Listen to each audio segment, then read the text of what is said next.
आपका आध्यात्मिक दोस्त आचार्य मोहित और वेद सार संसार में आपका स्वागत करता हूँ।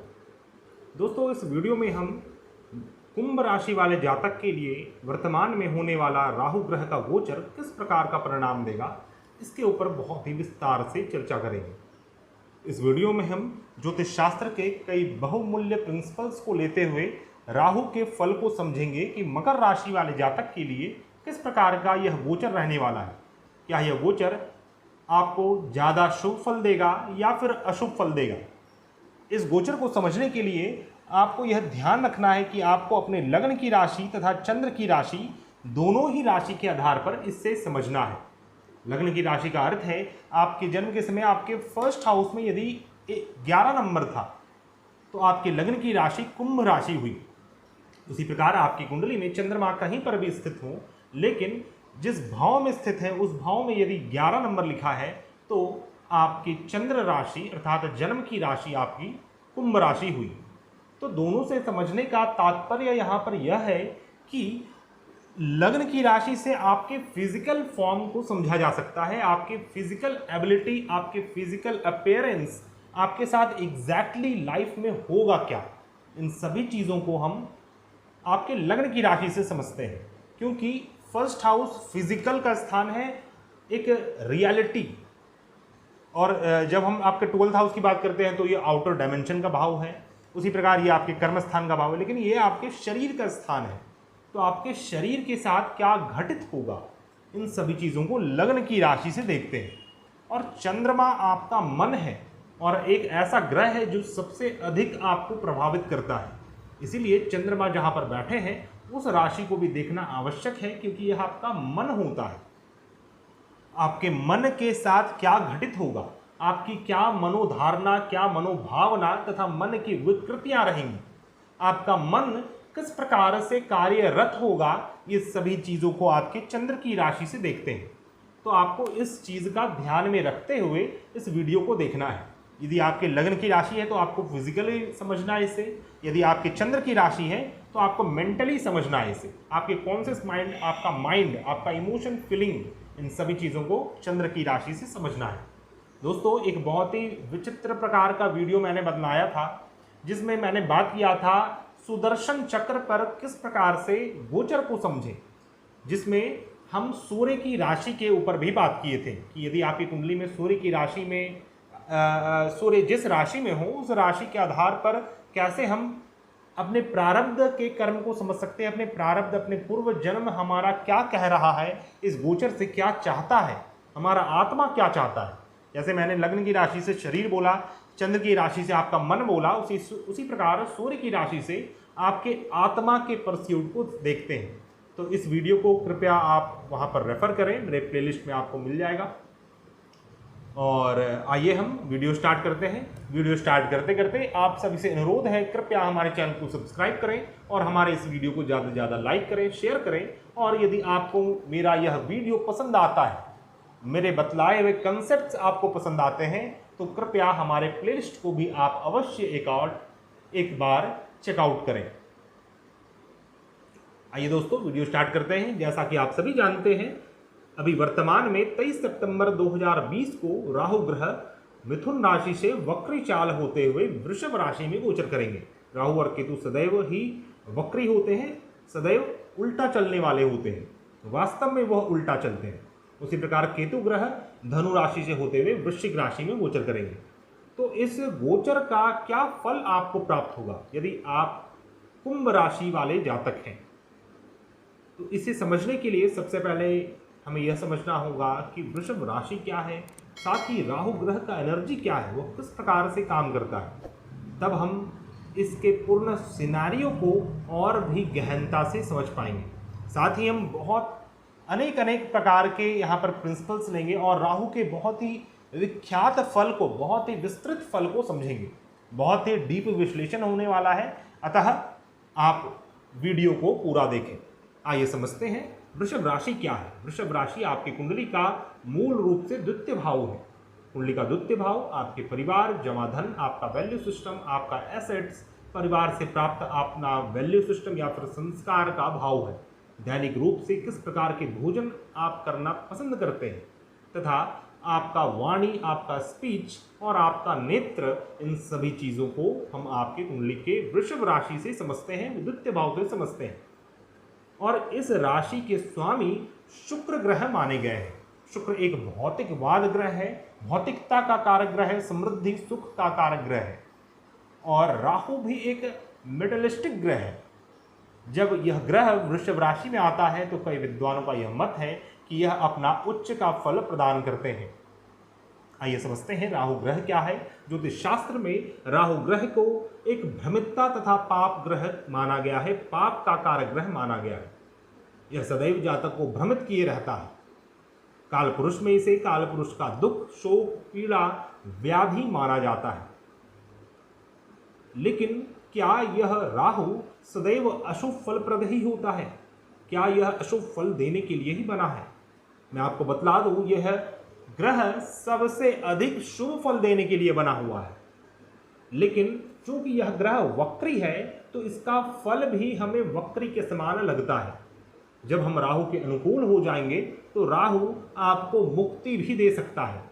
पर ब्रह्म परमात्मा का राहु ग्रह एक दूत के समान है, जो कि आपको आपके पूर्व कृत्य कर्मों के फल को प्रदान करते हुए आपको मुक्ति भी प्रदान करता है। राहु ग्रह बहुत ही मायावी, विचित्र और अनप्रिडिक्टेबल है। अनकॉन्शियस माइंड का कारक ग्रह माना गया है। अतः आपके जीवन में वह आपके सबकॉन्शियस माइंड के थ्रू इंटर करता है और वहां से कार्यरत होता है।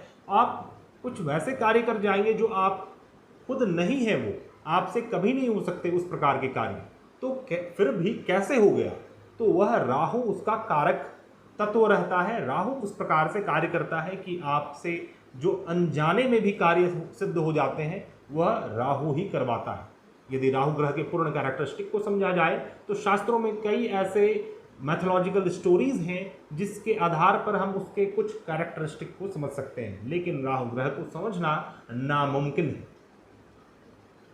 शास्त्रों में एक व्याख्या मिलता है जिसमें राहु का जन्म होता है और राहु अपने जन्म लेते ही अपने स्वतेले भाई सूर्य से युद्ध करने पहुंच जाता है कि मुझे इस सूर्य से इसके अधिकार को छीन लेना है, मुझे खुद सूर्य की भांति बनना है। लेकिन राहु बहुत ही बुरी तरीके से मुंह खाकर हार मानकर धरती की ओर, नीचे की ओर गिरता है। उस दिन से राहु यह प्रण लेता है कि एक दिन मैं इस सूर्य को पराजित करके रहूंगा। यही कारण है कि शास्त्रविद या फिर दैवज्ञ लोग ज्योतिष शास्त्र में राहु ग्रह को सूर्य के समान फल देने वाले माने गए हैं। अर्थात यदि आपकी कुंडली के फर्स्ट हाउस में यदि राहु बैठ जाए तो आपके सूर्य के सभी फल को क्षीण करके, नाश करके खुद सूर्य के समान फल देता है। और इस स्टोरी से हमें क्या शिक्षा मिलती है कि राहु कोई भी असाध्य चीज को साधने का सामर्थ्य रखता है, महापराक्रमी है।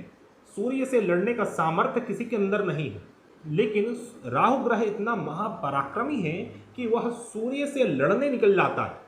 हाँ, वो अलग बात है कि राहु बहुत ही बुरी तरीके से मुंह खाकर गिरता है। तो इससे हमें यह भी समझ में आता है कि ऐसे जातक जो राहु प्रधान होते हैं या फिर राहु से किसी प्रकार से प्रभावित होते हैं किसी दशावधि में, वैसे जातक हड़बड़ी में कोई कार्य कर देते हैं, बिना सोचे बूझे या फिर बिना आगे का प्लानिंग किए बिना वह कार्य कर बैठते हैं और उसमें उनको बड़ा नुकसान होता है। अतः राहु एक इनमेच्योर ग्रह भी है, पेशेंस नहीं है।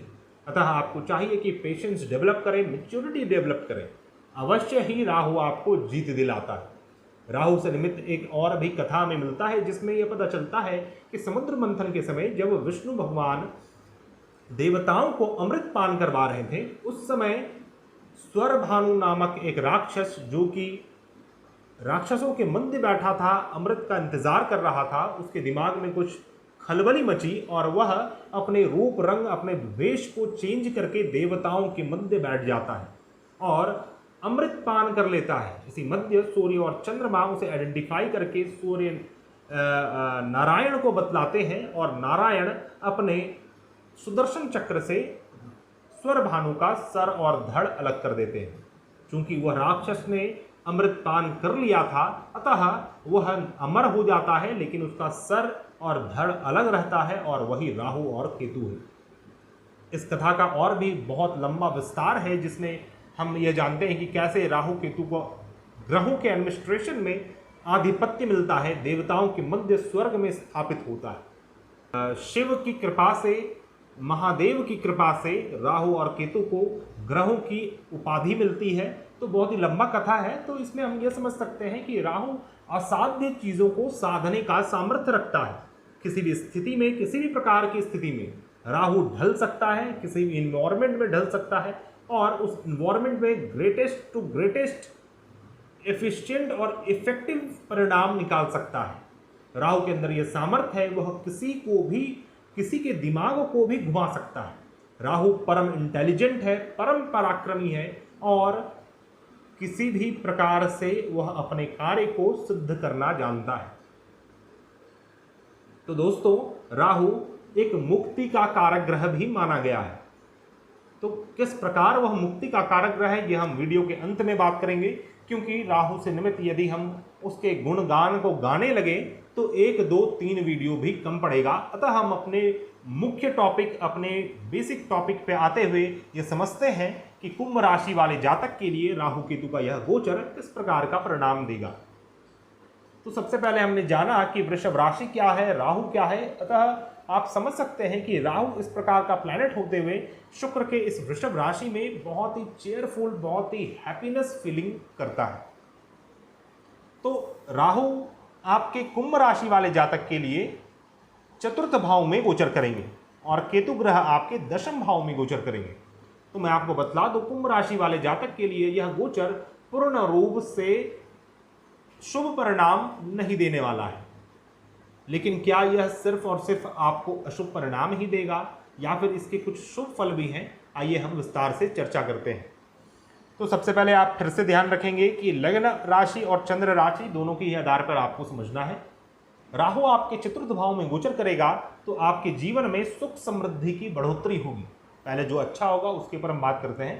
तो आपके जीवन में ऐश्वर्य की प्राप्ति होगी, आपका समृद्धि बढ़ेगा, आपका प्रॉपर्टी, आपका जो एसेट्स है वह बढ़ सकता है। इस समय राहु यहां पर आपको आराम प्रस्त बनाएंगे, आपके आराम में, आपके सुख सुविधा में बढ़ोतरी होगी।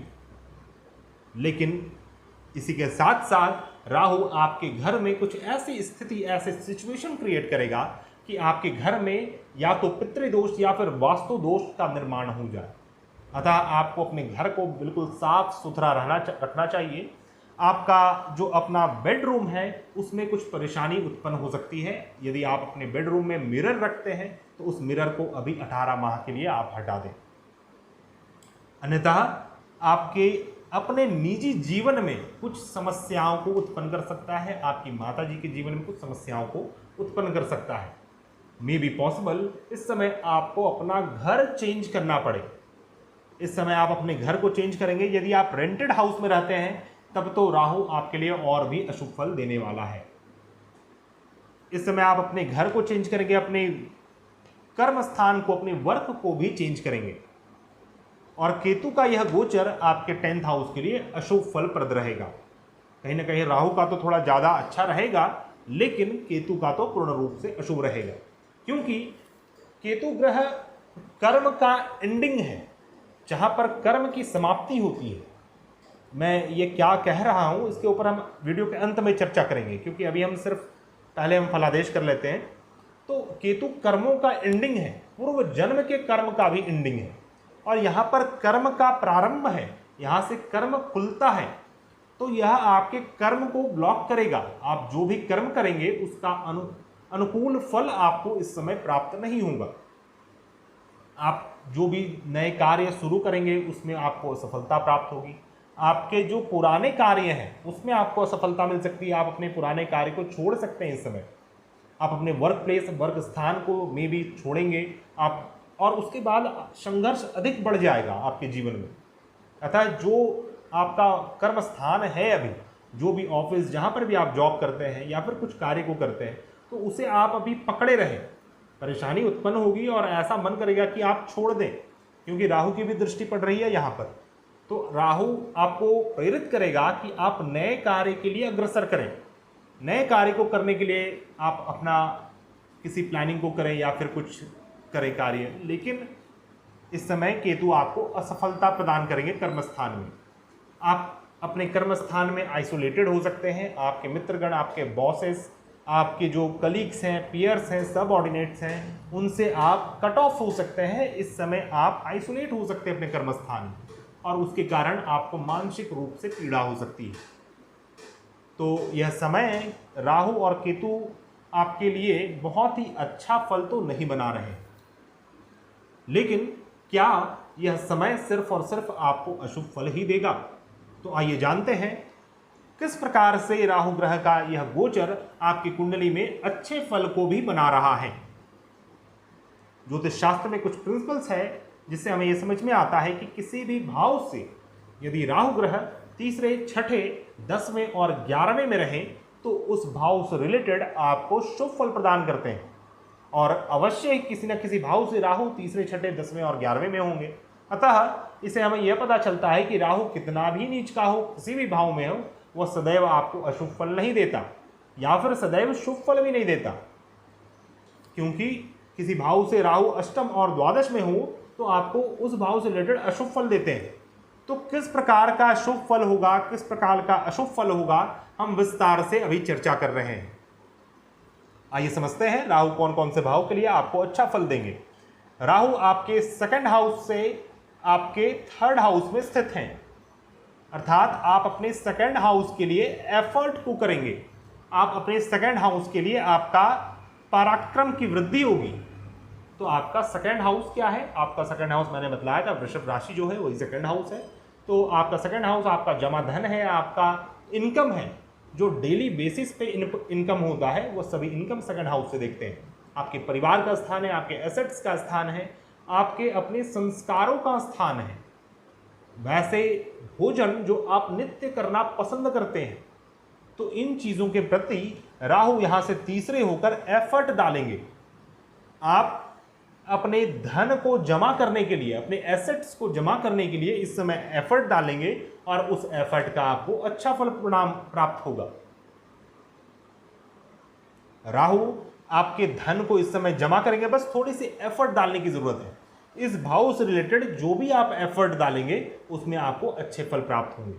आपके घर में अच्छे कार्य सिद्ध हो सकते हैं। यदि आपका घर का माहौल अच्छा नहीं था, कलहपूर्ण था, क्लेशपूर्ण था, तो आप बस थोड़ा सा एफर्ट डालें उसे ठीक करने के लिए, आपके घर का माहौल अच्छा हो जाएगा। आपके परिवार के सदस्यों में कुछ अनबन चल रही थी तो वो सभी चीज़ें समाप्त होंगी। आपके धन वृद्धि होगी, जो भी आपका जमा धन है या फिर एसेट्स है वो सभी धन आपका जमा होगा। जो भी भोजन आपको करना पसंद है, कई बार कई लोगों को भोजन करने में भी संघर्ष उत्पन्न हो जाता है। उनके पास मूल्य है, पैसा है, लेकिन फिर भी वैसे जहाँ तक भोजन जैसा अनुकूल भोजन वो चाहते हैं वैसा भोजन उनको प्राप्त नहीं हो पाता। तो जिस भी प्रकार का आपको खाद्य पदार्थ या फिर भोजन पसंद है, आप थोड़ा सा चेष्टा करें, आपको वह चीज़ें प्राप्त होने लग जाएंगी। आपके स्पीच को राहु ग्रह डायनेमिक स्पीच वाले बनाने वाले हैं। आपके बोली का, आपके वाणी का प्रभाव लोगों के ऊपर पड़ेगा। मे बी पॉसिबल कि अपने पारिवारिक सदस्यों के कारण आपको थोड़ा सा जीवन में अभी संघर्ष अधिक करना पड़े, परिश्रम करना पड़े, लेकिन वह परिश्रम भी आपको अल्टीमेटली सेकंड हाउस से रिलेटेड अच्छा फल प्रदान करेगा। राहु ग्रह आपके 6th हाउस से आपके 11th हाउस में गोचर कर रहे हैं। जब हम देखते हैं तो 1 2 3 4 5 6 7 8 9 10 11, तो यहाँ से राहु ग्रह आपके 11th हाउस में गोचर कर रहे हैं, अर्थात कि 6th हाउस से रिलेटेड चीज़ें आपको गेन्स होंगे, क्योंकि यहाँ से 11th में है, और 11 गेन का स्थान होता है, गेन का दृष्टि होता है, गेन का भाव होता है। तो यहाँ से रिलेटेड चीज़ें आपको गेन्स होंगे। तो यह भाव किस चीज़ का है? कुंडली का 6th हाउस आपका रोग, ऋण और शत्रु का भाव है।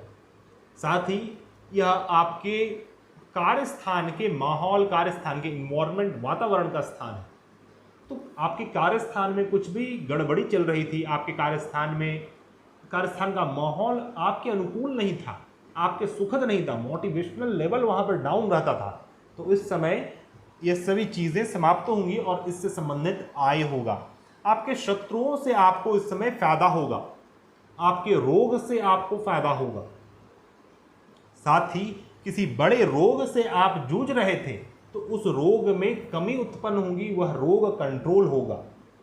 शत्रुओं से अधिक नुकसान होने के बजाय आपको अधिक फायदा होगा। इस समय अपने रोग से फायदा हो सकता है। फायदा कैसे हो सकता है? मान लीजिए आप छोटे से कोई डिजीज से आप सफ़र कर रहे थे, पर आपने इंश्योरेंस करा रखा था और आपने इंश्योरेंस क्लेम किया, आपको बहुत ही ईजिली इंश्योरेंस मिल जाएगा और आपको अच्छा धन प्राप्त हो जाएगा उससे।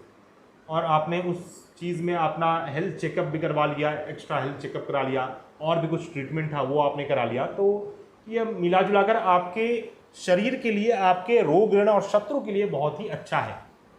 यदि आप कोई छोटा लोन लेना चाह रहे थे, किसी प्रकार का कोई छोटा लोन आपको लेना था, कोई पर्सनल लोन लेना था या फिर कार्यस्थान से रिलेटेड, बिजनेस से रिलेटेड कोई लोन लेना था, तो वह लोन आप ट्राई कर रहे थे, आपको नहीं मिल रहा था, तो वह लोन आपको प्राप्त हो जाएगा। और मान लीजिए आपने लोन ले रखा था, तो आप इस समय लोन को पे कर सकेंगे, आप बहुत ही ईजिली अपने लोन को रीपे कर लेंगे। तो दोस्तों, आपके 6th हाउस के लिए यह समय बहुत ही अच्छा है। सभी प्रकार के रोग ऋण और शत्रुओं का नाश करेगा। अपने रोग, अपने शत्रु से आपको फायदा होगा, लोन के संबंध में आपको फायदा होगा। तो उस मिला जुलाकर यह समय बहुत ही अच्छा है आपके 6th हाउस के लिए। आपके 7th हाउस से राहु ग्रह आपके 10th हाउस में गोचर कर रहे हैं। यहाँ से जब हम देखेंगे, काउंट करेंगे, तो यहाँ पे 7, 8, 9, 10। तो इस हाउस से रिलेटेड, 7th हाउस से रिलेटेड आप कर्म को करेंगे और उस कर्म में आपको अच्छे फल प्राप्त होंगे। कैसे कर्म करेंगे? कुंडली का 7th हाउस आपके विवाह, पत्नी का स्थान है, व्यापार का स्थान है, किसी प्रकार के बिजनेस का स्थान है। इस भाव से हम आपके किसी भी प्रकार के संबंध को देखते हैं, किसी प्रकार के गठबंधन को देखते हैं, पार्टनरशिप, कोई भी लीगल एक्टिविटी या फिर कोई एग्रीमेंट को हम आपके 7th हाउस से देखते हैं। तो आप अपने 7th हाउस से रिलेटेड कर्म को करेंगे और उस कर्म से आपको अच्छे फल प्राप्त होंगे। अतः हर एज वाले व्यक्ति के लिए यह अलग अलग फल देगा। जैसे कि यदि आप विवाह योग्य हैं, विवाह के लिए आप सुयोग्य वर वधू खोज रहे हैं, अपने स्पाउस को खोज रहे हैं, अपने सोलमेट को खोज रहे हैं, तो इस समय आपके सोलमेट, आपके जो स्पाउस हैं, वह आपको प्राप्त हो जाएंगे। इस समय आपका विवाह हो सकता है, आपका वैवाहिक जीवन एक्टिवेट हो सकता है। इस समय आप कोई नए प्रकार के व्यापार को प्रारंभ कर सकते हैं। मान लीजिए आप कोई व्यापार कर रहे थे, आप अपने व्यापार कर रहे थे, उसमें आपको असफलता ही प्राप्त हो रही थी, आप कई दिनों से सोच रहे थे मुझे इस चीज़ को छोड़कर कुछ नया बिजनेस को करना चाहिए। तो इस समय यहाँ पर केतु आपके कार्य स्थान को बाधित कर रहे हैं। तो इससे जब हम पॉजिटिविटी को निकालेंगे तो इससे हमें यह भी पता चल सकता है कि आप अपने पुराने व्यापार को छोड़ देंगे और नए बिजनेस को शुरू करेंगे, और नए बिजनेस को शुरू करने से आपको अच्छे फल प्राप्त होने लग जाएंगे। तो कोई भी चीज़ जब होता है तो उसे हम ना ही पूर्ण रूप से अशुभ कह सकते हैं या फिर शुभ कह सकते हैं। कहीं ना कहीं वह आपके स्पिरिचुअल प्रोसेस को, आपके स्पिरिचुअल साइकिल को कंप्लीट कर रहा है, जो कि आपके आत्मिक उत्थान के लिए, आपके अध्यात्म के लिए बहुत ही सुखद है। तो विवाह के लिए, बिजनेस के लिए बहुत ही अच्छा समय है। किसी भी संबंध के लिए अच्छा समय है। किसी प्रकार के संबंध को राहु ग्रह यहाँ पर अच्छा रुख, अच्छी ओर मोड़ने वाले हैं। उसी प्रकार राहु आपके 11th हाउस से 6th हाउस में गोचर कर रहे हैं, अर्थात कि 11th हाउस से रिलेटेड जो भी रोग ऋण और शत्रु है उन चीजों को कंट्रोल करेंगे, क्योंकि यहां से 6th में गोचर कर रहे हैं। तो 11th हाउस क्या है? आपकी कुंडली का 11th हाउस आपके बड़े भाई बहन है, आपका अपना इनकम है, फिक्स्ड इनकम है। कुंडली का सेकंड हाउस आपका रेगुलर इनकम है, जो दैनिक रूप से इनकम होते हैं वह है। और कुंडली का 11th हाउस आपका फिक्स्ड इनकम का स्थान है। तो फिक्स्ड इनकम आपका अर्थात कि सैलरी का स्थान है, आपके बड़े भाई बहन का स्थान है, आपके अपने नेटवर्क सर्कल, फ्रेंड सर्कल, आपके कलीग्स, इन चीज़ों को हम कुंडली के 11th हाउस से देखते हैं। साथ ही यह समाज, सोसाइटी और आप समाज में मान प्रतिष्ठा, यश, कीर्ति, इन सभी चीज़ों को 11th हाउस से देखते हैं। तो 11th हाउस से रिलेटेड जो भी रोग ऋण और शत्रु था उसका नाश करेंगे राहु ग्रह इस बार। अतः आपको अपने सैलरी को प्राप्त करने में या दिक्कत आ रही थी, या फिर अपने कर्म स्थान में उपलब्धियों को प्राप्त करने में दिक्कत आ रही थी, तो इस समय आपको अपने कर्म स्थान में उपलब्धियां प्राप्त होंगी। उससे रिलेटेड जो भी हिंड्रेंस था, 11th हाउस से रिलेटेड जो भी हिंड्रेंस था, वो सभी हिंड्रेंस इस समय समाप्त करेंगे राहु ग्रह। आपके इनकम, आपके कलीग्स, आपके नेटवर्क सर्कल, इन सभी चीज़ों में अच्छे फल क्रिएट करेंगे, अच्छा परिणाम आपको प्राप्त होगा।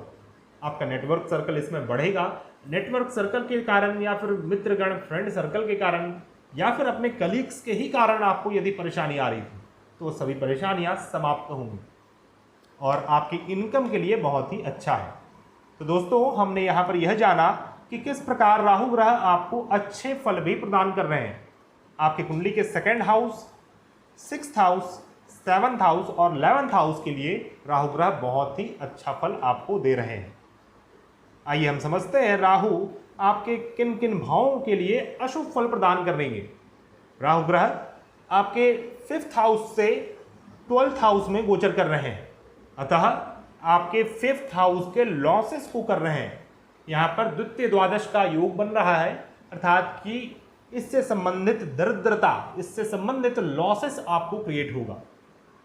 कुंडली का 5th हाउस आपका शिक्षा, विद्यार्जन, साथ ही ईश्वर के प्रति विश्वास, धर्म, कर्मकांड, पूजा पाठ का स्थान है। कुंडली का 5th हाउस से ही संतान को देखते हैं, लव रोमांस को देखते हैं, किसी प्रकार के स्पेकुलेशन बिजनेस को देखते हैं।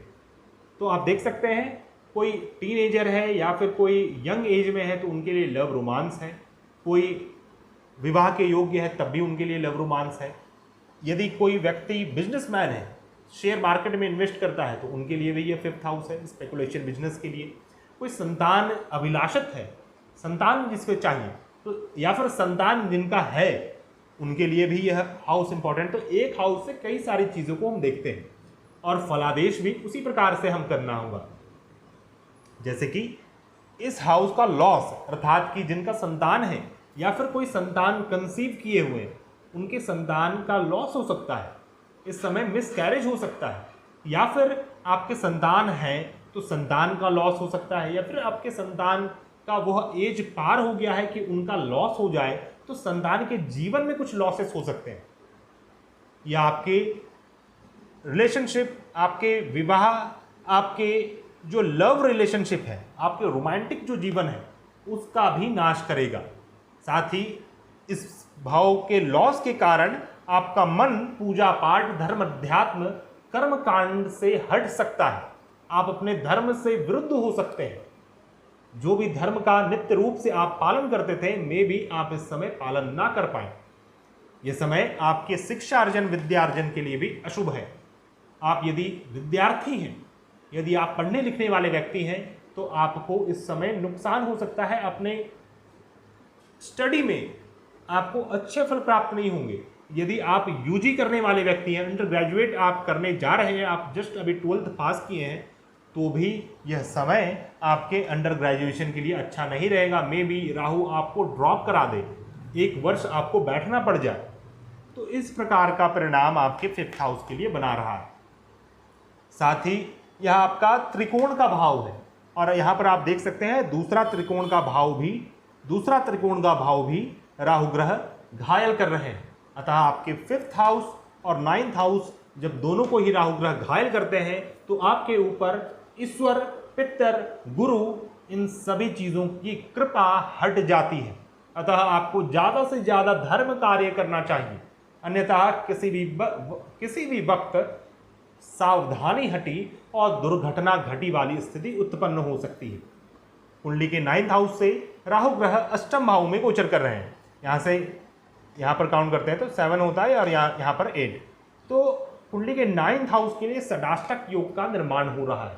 षडाष्टक योग का अर्थ है 9th हाउस में रोग और रोग के कारण मृत्यु, 9th हाउस से रिलेटेड हिंड्रेंस और हिंड्रेंस के कारण 9th हाउस का लॉस, कंप्लीटली लॉस। आपका कुंडली का 9th हाउस आपका भाग्य स्थान तो है ही, साथ ही यह आपके पिता और गुरु का भी स्थान है। इस भाव से हम आपके स्पिरिचुअल प्लेसेस को देखते हैं, हायर फिलॉसफी ऑफ लाइफ को देखते हैं, किसी प्रकार के तीर्थ स्थान को देखते हैं, विदेश यात्रा या फिर लॉन्ग डिस्टेंस ट्रैवल को देखते हैं। तो सबसे पहले यह समय आपके भाग्य को क्षीण करेगा। उचित समय में आपको ऐसा एहसास होगा कि आपके भाग्य की कमी हो रही है, आपको भाग्य की आवश्यकता है। इस समय आपके पिता और गुरु के जीवन में भी कुछ समस्याएं उत्पन्न हो सकती हैं, कुछ असाध्य रोग या फिर किसी प्रकार के रोग या फिर उनके अपने जीवन में कोई हिंड्रेंस उनको उत्पन्न हो सकता है। यह समय आपके लॉन्ग डिस्टेंस ट्रैवल के लिए भी सुखद नहीं है। आप यदि लॉन्ग डिस्टेंस ट्रैवल करते हैं या फिर विदेश से कुछ संबंध रखते हैं, विदेश यात्रा करते हैं, तो इस समय आपको थोड़ा उसमें नुकसान उठाना पड़ेगा, आपको खुद कष्ट उठाना पड़ेगा। तो दोस्तों, हमने यहाँ पर यह जाना कि राहु ग्रह चतुर्थ भाव और केतु ग्रह दशम भाव में किस प्रकार का परिणाम देंगे। उसी प्रकार हमने यह भी जाना कि किसी भाव से तीसरे, छठे और 10वें, 11वें में रहे जब राहु, तो आपको अच्छे फल प्रदान करते हैं। जैसे आपकी कुंडली में दूसरा, छठा, 7वां और एकादश भाव के लिए राहु ग्रह अच्छे फल प्रदान करेंगे।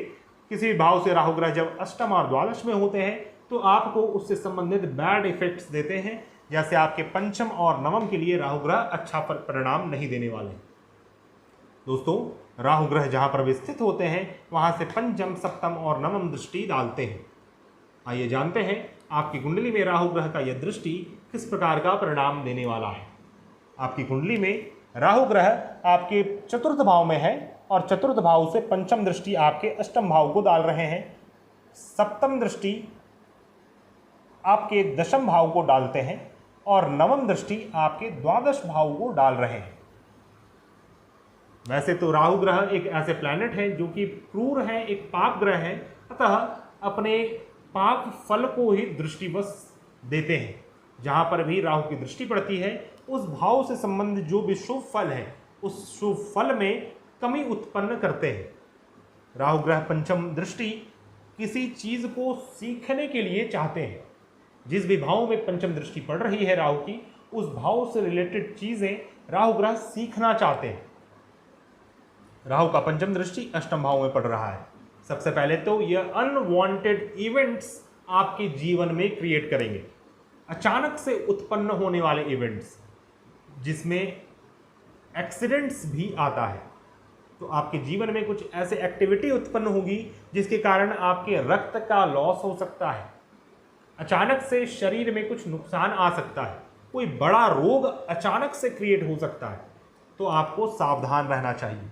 लेकिन यदि आप एक आध्यात्मिक व्यक्ति हैं, आप पूजा पाठ, धर्म, अध्यात्म, सिद्धि साधना में रहते हैं, आप अकल्ट मिस्टिसिज्म में अपना ध्यान लगाते हैं, आप ध्यान योग, कर्म योग या फिर ज्ञान योग को फॉलो करते हैं, तो आपके लिए यह समय, या फिर भक्ति योग को फॉलो करते हैं तो यह समय आपके लिए अच्छा रहने वाला है। क्योंकि उन चीज़ों से संबंधित अकल्ट मिस्टिसिज्म, ब्रह्म ज्ञान, ज्योतिष शास्त्र, इन चीज़ों से संबंधित आप कुछ सीख सकते हैं इस समय। कुंडली का अष्टम भाव वैवाहिक जीवन, वैवाहिक सुख, यौन सुख का भी स्थान है। इस स्थान से हम सेक्सुअलिटी तथा स्पिरिचुअलिटी, इन दोनों चीज़ों को देखते हैं। तो इन दोनों चीज़ों के प्रति आपका ध्यान केंद्रित होगा, आपका मन अष्टम भाव से रिलेटेड लगने वाला है, आप वहाँ पर कंसंट्रेशन करेंगे। अतः आप खुद डिसाइड करें कि आपको किस ओर बढ़ना है, उस प्रकार से आप इससे अच्छे परिणाम निकाल सकते हैं। लेकिन आप एक यदि भौतिक व्यक्ति हैं, सिर्फ भौतिकवाद में जीवन को जीते हैं, तो आपके लिए समय राहु का यह जो पंचम दृष्टि है अनेक प्रकार से समस्याओं को भी क्रिएट कर सकता है। राहु का सप्तम दृष्टि आपकी कुंडली के दशम भाव में पड़ रहा है, जो कि सर्वाधिक अशुभ है। राहु का सप्तम दृष्टि सदैव अशुभ फल प्रदान करने वाला होता है। इसके कारण आप अपने कार्य स्थान को छोड़ सकते हैं। आपके संबंध अपने पिता और अपने बॉस से अच्छे नहीं बनेंगे। सरकार से आपको कुछ बैड इफेक्ट्स, बैड फल प्राप्त हो सकते हैं। कोई लीगल कार्य या फिर कोर्ट कचहरी का कुछ भी चक्कर हो, उसमें आपको अच्छे फल प्राप्त नहीं होंगे। इस समय आप हनुमान जी की आराधना करें। राहु का सप्तम दृष्टि इतना ज़्यादा खराब क्यों होता है, इसके ऊपर वीडियो के अंत में हम एक छोटे से ब्रीफ में बात करेंगे। राहु ग्रह का नवम दृष्टि आपके द्वादश भाव में पड़ रहा है। तो राहु का जो नवम दृष्टि होता है, जिस भी भाव में पड़ता है उस भाव से रिलेटेड हायर फिलॉसफी को समझना चाहते हैं, डीप रिसर्च को करना चाहते हैं, कुछ डीप कंक्लूजन को निकालना चाहते हैं, तो 12th हाउस लॉसेस का स्थान है। साथ ही यह स्थान आपके सैया सुख, निद्रा और स्वप्न अवस्था का भी है। यह स्थान आउटर डायमेंशन का है, बाहरी दुनिया का है, एक आध्यात्मिक प्लेस, एक आइसोलेटेड प्लेस का है। जेल, हॉस्पिटल और आश्रम को भी हम कुंडली के द्वादश भाव से देखते हैं। तो नवम भाव में दृष्टि पड़ने के कारण यदि आप अपराध करने वाले व्यक्ति हैं, आपने कई प्रकार के अपराध को किए हैं, आपके ऊपर कुछ लीगल एक्शन हुआ है, तो आप इस समय तो जेल भी जा सकते हैं। साथ ही यह स्पिरिचुअल प्लेसेस को विजिट करने के लिए भी बहुत ही अच्छा है। आप अपने गुरु से इस समय मिल सकते हैं और उस गुरु की प्राप्ति आपको कोई आइसोलेटेड प्लेस में होगी। राहु ग्रह की दृष्टि चूंकि द्वादश भाव में पड़ रही है, तो यह आपके लॉसेस को तो बढ़ाने वाला होगा। जीवन में धन, मन और तन, शरीर का, मन का और धन का, साथ ही आपके स्टेटस का, इन सभी चीजों के लॉस को देने वाला है। राहु ग्रह यहां पर से जो नवम दृष्टि डाल रहे हैं, इससे रिलेटेड हायर फिलॉसफी को समझना चाहते हैं, आध्यात्मिक चीजों को समझना चाहते हैं कि लॉसेस क्या है, या फिर विदेश स्थान यदि आप यात्रा करेंगे तो उसमें भी आपको लॉसेस होंगे, क्योंकि विदेश यात्रा भी अशुभ फल दे रहे हैं और विदेश स्थान में दृष्टि है। लेकिन यदि आप कोई रिसर्चर हैं, डीप रिसर्च करने के लिए विदेश जाना चाहते हैं, तो फिर आपको अच्छा फल प्रदान करेंगे। राहु के फल को हम ग्रांटेड रूप से नहीं ले सकते कि राहु आपको अशुभता ही देगा या फिर शुभता ही देगा। राहु की दृष्टि विशेष तौर पे आप जिस प्रकार के इंसान हैं, आप किस प्रकार के प्रैक्टिसेस को करते हैं अपने जीवन में, उस प्रकार से राहु आपको फल देंगे। तो दोस्तों, हमने यहाँ पर कई सारे प्रिंसिपल्स के ऊपर बात किया, साथ ही यह समझा कि राहु आपको जिस भाव में गोचर कर रहे हैं उस प्रकार से कैसा फल देंगे, साथ ही किन किन भावों के लिए शुभ और किन किन भावों के लिए अशुभ फल आपको दे रहे हैं। दोस्तों, आशा करता हूं आपको मेरा यह वीडियो पसंद आया होगा। एक छोटा सा ब्रीफ मैं देना चाहूंगा राहु केतु के ऊपर। राहु जिस भाव में स्थित होते हैं उस भाव से संबंधित फल राहु का इस प्रकार का रहता है कि राहु यह बोलते हैं कि जिस भाव में मैं स्थित हूं उस भाव से रिलेटेड कर्म या ड्यूटीज तुमने पूर्व जन्म में फुलफिल नहीं किया है, अतः तुम्हें इस जीवन में उस प्रकार के कर्मों को करना है जिस भाव में मैं बैठा हूं। अन्यतः यदि तुम इस भाव में ध्यान नहीं दोगे तो मैं तुम्हारे जीवन में इस प्रकार की स्थिति उत्पन्न करूंगा कि तुम पुनः इसी भाव में ध्यान दे पाओ। और केतु ग्रह जिस भाव में स्थित होते हैं उस भाव से रिलेटेड कर्म, ड्यूटीज, पुरुषार्थ आपने अपने पूर्व जन्म में कंप्लीट कर लिया है, अतः राहु का यह कहना होता है कि तुम्हें इस भाव में ध्यान नहीं देना। यह तो एक सिंपल सा बात हुआ। कॉम्प्लिकेशन कहाँ पे आता है? कॉम्प्लिकेशन राहु की दृष्टि सप्तम दृष्टि के कारण आता है और केतु की सप्तम दृष्टि के कारण आता है, क्योंकि दोनों ही ग्रह एक ही ग्रह हैं लेकिन दोनों बिल्कुल अपोजिट पोल के हैं। राहु का जस्ट अपोजिट केतु है।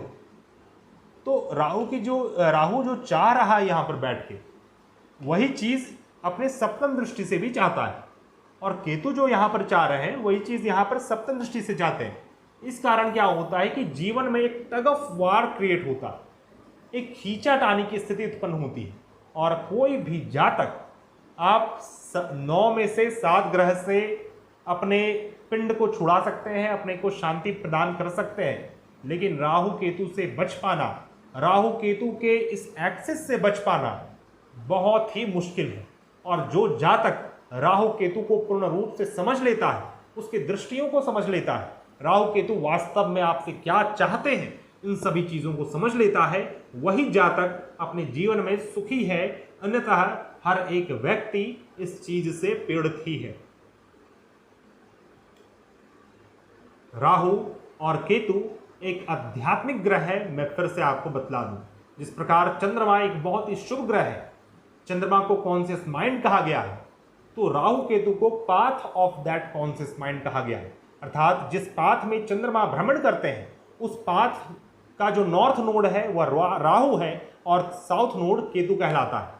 अतः राहु और केतु भी एक शुभ ग्रह है, लेकिन उसकी शुभता को निकालने की आवश्यकता है, और वह हम जनरल इंसान के वश में नहीं है। इसीलिए आचार्यों ने इसे एक अशुभ ग्रह की श्रेणी में रखा है, क्योंकि कोई भी व्यक्ति इसे समझ नहीं सकता और उसके कारण वह परेशान ही रहता है, इसीलिए वह एक अशुभ ग्रह भी है। तो दोस्तों, आशा करता हूं आपको मेरा यह वीडियो पसंद आया होगा। यदि आपको मेरा यह वीडियो पसंद आया है और समझ में आया है तो मैं आपसे फिर से अनुरोध करना चाहूँगा, कृपया हमारे चैनल को सब्सक्राइब करें, हमारे इस वीडियो को ज़्यादा से ज़्यादा लाइक करें, शेयर करें और हमारे प्लेलिस्ट को भी अवश्य चेकआउट करें। दोस्तों, वीडियो समाप्त करते करते यदि आप किसी प्रकार की समस्या से जूझ रहे हैं और उसका समाधान ज्योतिष शास्त्र के माध्यम से चाहते हैं तो आप हमारे से कांटेक्ट कर सकते हैं। हमारा कांटेक्ट डिटेल्स आपको मेरे डिस्क्रिप्शन बॉक्स में मिल जाएगा तथा स्क्रीन में फ्लैश आउट हो जाएगा। हम मिलते हैं नए वीडियो में, तब तक के लिए धन्यवाद। जय हिंद।